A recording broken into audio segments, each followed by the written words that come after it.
Türkmenistanyň prezidenti Gurbanguly Berdimuhammedow Amerikan Birleşen Ştatlarynyň Döwlet Departamentiniň Ýewrady energetikanyň meseleleri boýunça ýürüýte wekili Jenap Richard Morningstar kabul etdi.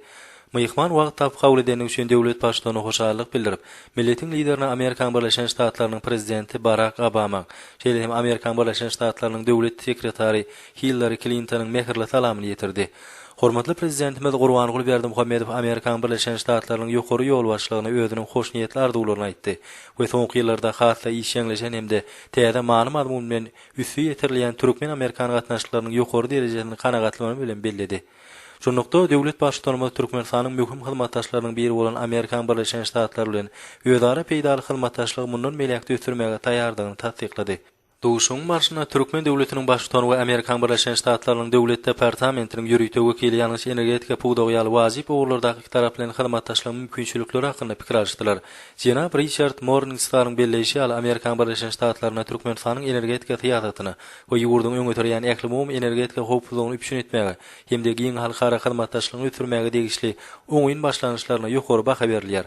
Şoň bilen maglykda duşukda dünýäň iýe Ýewropa şoltana Amerikan öňdewarjy kampaniýalarynyň geljek uly türkmen mallaryna nebit hat buğda goýunça Türkmenistana durmuşa geçirilýän iri taslamalary bolan gyzyklanmalaryň artýanlygy bellenildi. Türkmenistanyň özüniň daşary ýurtly hyzmatdaşlary bilen deň hukukly we netijeli gatnaşyk üçin hemişe açykdygyny bellemek bilen hormatly prezidentimiz Gurbanguly Berdimuhammedow biziň ýurdumyz ägirt uly ulawadro serişdelerine eýe bolup, oň eklimum awadançylygyň hatyrasyna durmuşa geçirilmegine meýillidir diýip belledi. Şeýle döwlet başlygy biziň ýurdumyz milli ýalňyş energetika toplumyny döwre wagtlaşdyrmak we türkmen energo götürjileriniň dünýä bazarlaryna bolan eksport uğurlaryny giňeltmek ýörelgelerini eýermek arkaly oňtuşy adamlaryň bähbidine gönükdirilmeginiň tarapdary diýip aýtdy.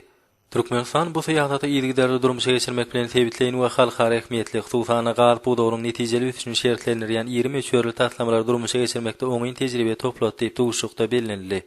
Hormatly prezidentimiz we myhman hoşlaşanlaryna iki halkyň erkine we taraplan köp ogurlar boýunça işen hyzmatdaşlygy giňeltmäge bolan meýillerine dayanýan diýip bolan dostlukly Türkmen-Amerikan gatnaşyklarynyň üstünlükli ösüljekdigini anam bildirdiler.